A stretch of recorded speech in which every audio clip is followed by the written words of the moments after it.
Hey guys, what's up? It's the Culture Detective here, investigating your favorite movies, TV shows, and animes. And today I'm going to be doing a movie roundup video where I talk about the movies, TV shows, and animes I watched in the last couple of weeks or so. So yeah, this is supposed to be the video I would be making at the end of February, but I have been so insanely busy. I've been so absurdly busy. I've been so inhumanely busy.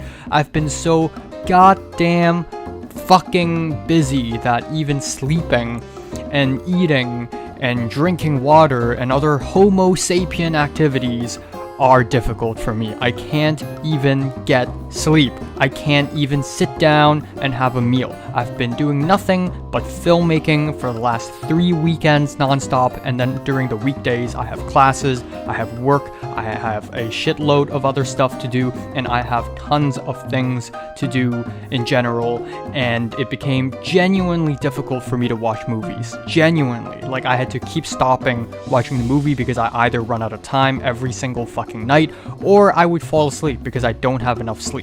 So yeah, so originally I planned to watch way more movies and animes for February, but I ended up not doing a lot of those and pushing them to March. So anyways, let me start off with Okja by Bong Joon-ho. I'm watching this so that I could prep before watching Mickey 17. And oh my god, the guy genuinely cannot make a bad movie. As per usual, Bong Joon-ho pokes fun of capitalism and corporatism through the eyes of an innocent girl, but this time we have a twist on the classic child versus world story trope. But once again, he tops it off with so much quirkiness, playfulness, and an ingenious way to blend Korean and American cultures and transcend language barriers. Not many other filmmakers are doing what he's doing with multiple cultures. At the same time, the movie is insanely funny and deeply moving, and I didn't want to eat pork anymore after watching this film. I felt genuinely awful after this movie.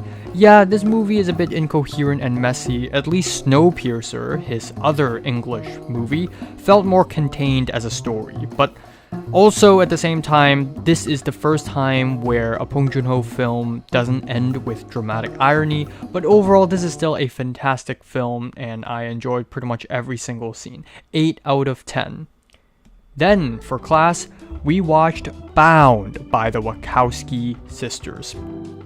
And I sat through my entire class for the first time in 6 weeks, or 7 weeks, I don't know. 6 weeks. Yeah, and if there's one film I want to be in the class for and not miss, it would be Bound. It is extremely stylized, it's so freaking 90s, it's very sensual. There's a lot of lesbian sex, especially in the beginning, which made me question whether it is catered to the male gaze or is it the Wachowskis questioning their sexuality. To be fair, The Handmaiden pretty much does a similar thing, but the rest of the film is absolutely fantastic. What comes next is a skin-tight, low-budget Italian mafia neo-noir in a similar vein as the Coen brothers' Blood Simple. It's very campy, it's kind of funny, it has crazy camera movements, very interesting use of editing, and I love the white, black, and red color palette. This film is a total blast. 8 out of 10. Following that, I watched Flow by Gintz Zilbalodis, which is a cute animated film that just won the Oscar for Best Animated Feature, and it's pretty well deserved. I just wish the story offered more. 8 out of 10.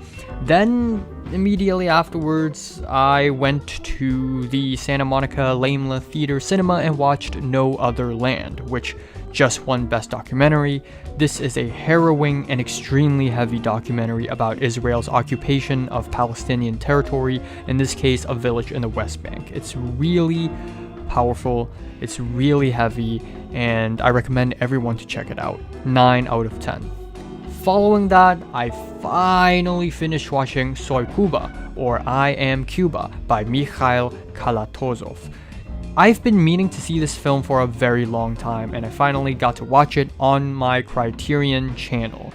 I've been so insanely busy that I had to watch this film in 5 different sittings across 3 days, which I hate doing because I either fall asleep after 20 minutes or so, or I ran out of time because I need to head to class. I would wake up early in the morning just to watch a bit of this film and then realize I don't have enough time, and then go to class, and then after class watch this film for a bit more.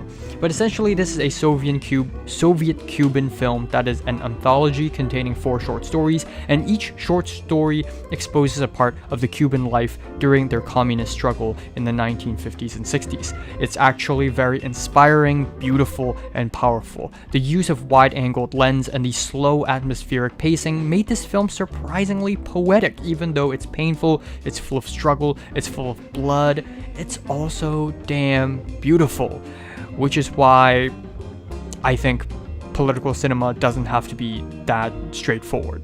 Just saying. Some scenes are didactic and on the nose, but how can it not be? It's about the struggle of the people. And I love that there isn't one protagonist. There are so many different protagonists because this film is for the people and it's about the people. 9 out of 10. Then, to finish up the Oscars nominees, I watch A Complete Unknown. It is a boring mid-movie. The depiction of Bob Dylan is not intriguing nor historically accurate. Boring, 5 out of 10. Then, next up, I went to Regal Live LA at downtown LA and watched I'm Still Here for only $6.50. Oh my god, and this movie is pretty good. It takes some time to build up, and the film form could have been more interesting, but there's a powerful message with a powerful ending. 8 out of 10. Then, at the end, I finally watched Black Box Diaries by Ito Shiori. This is a Japanese documentary about a journalist who investigates her own rape. It blew my mind at how powerful it is and how heavy it's gonna be. I totally did not expect myself to cry like 3 times. And I just hope Japanese society would continue to progressively change.